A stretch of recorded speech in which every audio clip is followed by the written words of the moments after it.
Hello everyone. आज हम पढ़ेंगे understanding social science from Indian perspective. पहले देखते हैं कि पर्सपेक्टिव का मतलब क्या होता है।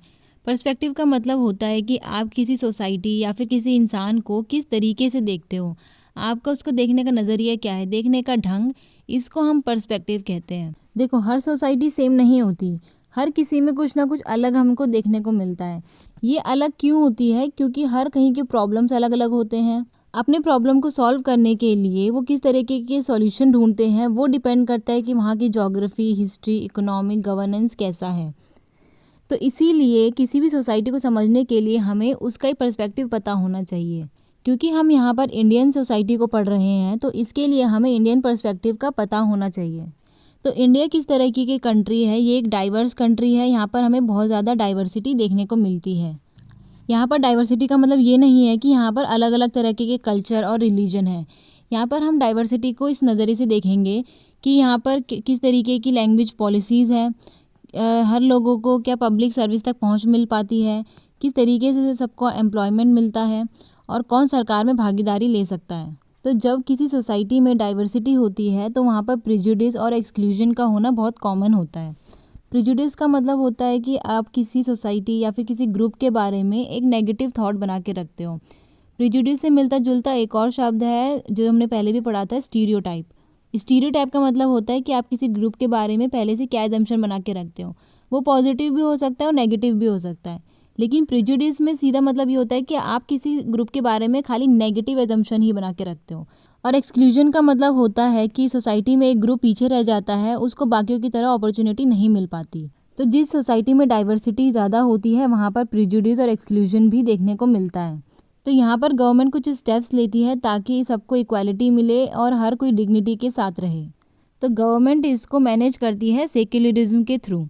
तो सेक्युलरिज्म का मतलब होता है धर्मनिरपेक्षवाद, मतलब कि सरकार हर धर्म को बराबर मानेगी। तो इंडियन सोसाइटी में सेक्युलरिज्म बहुत इंपॉर्टेंट रोल प्ले करता है। इसको हमारे कॉन्स्टिट्यूशन में भी मेंशन किया गया है। तो इसका मेन फोकस होता है कि हर किसी को अपना धर्म मानने की आज़ादी हो और सरकार हर धर्म के लोगों को और हर धर्म को इक्वली ट्रीट करे। इसके बाद है the constitution as a guiding framework for public life. तो इंडिया में डेमोक्रेसी है और डेमोक्रेसी में सबसे ज़्यादा इंपॉर्टेंस दी जाती है वहाँ के लोगों को। और लोगों को किस तरीके से अधिकार देने हैं, जस्टिस मिले, लिबर्टी मिले, इक्वालिटी, फ्रेटर्निटी मिले, ये कौन गाइड करता है? ये गाइड करता है कॉन्स्टिट्यूशन।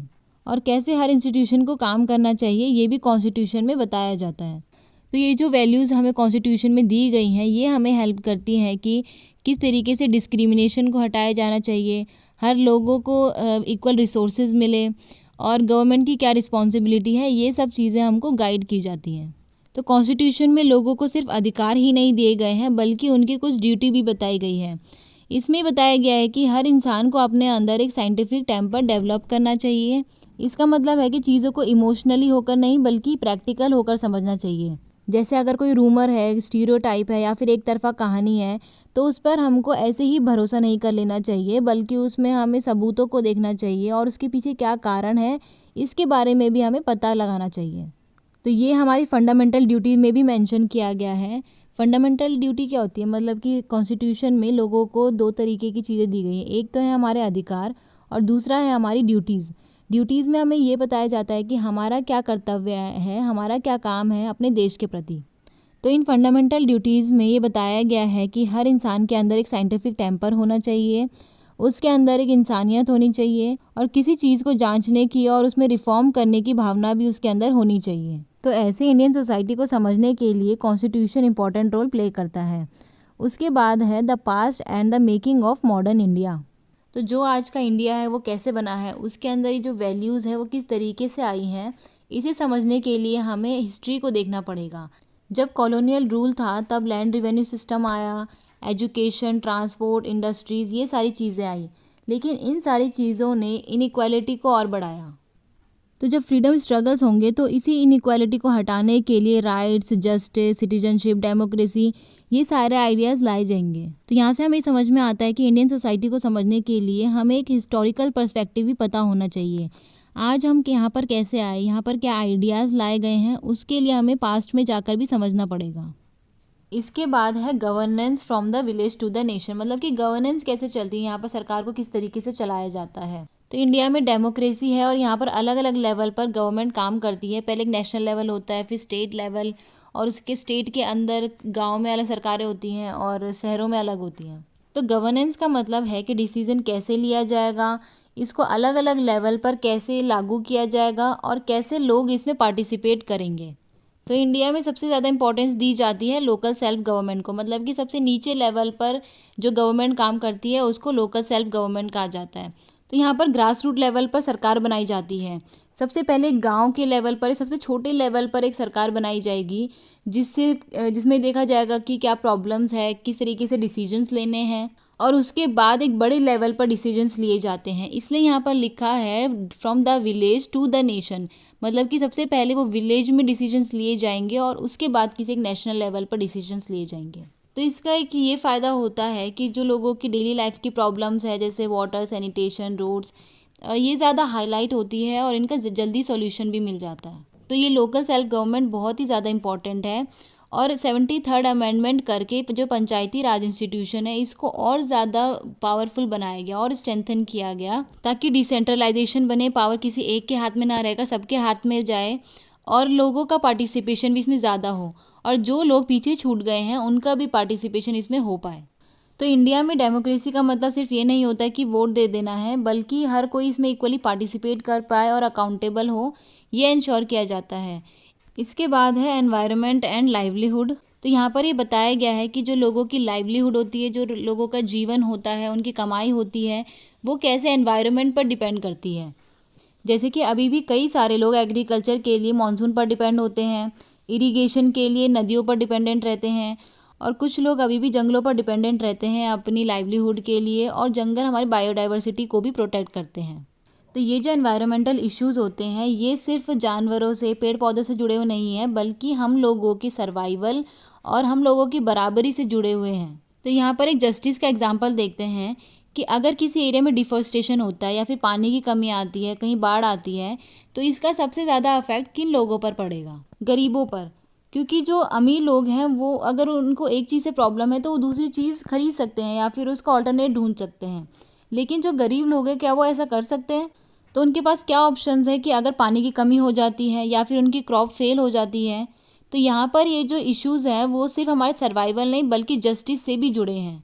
तो जब हम एनवायरनमेंट और लाइवलीहुड को कनेक्ट करते हैं तब हमें समझ में आता है कि जो एनवायरनमेंट है ये हमारे सर्वाइवल के लिए कितना ज़्यादा ज़रूरी है और इसको बचाए रखना भी हमारी जिम्मेदारी है। और इसको बचाने के लिए हम सस्टेनेबिलिटी को फॉलो करते हैं। सस्टेनेबिलिटी के बारे में हमने पहले भी पढ़ा हुआ है।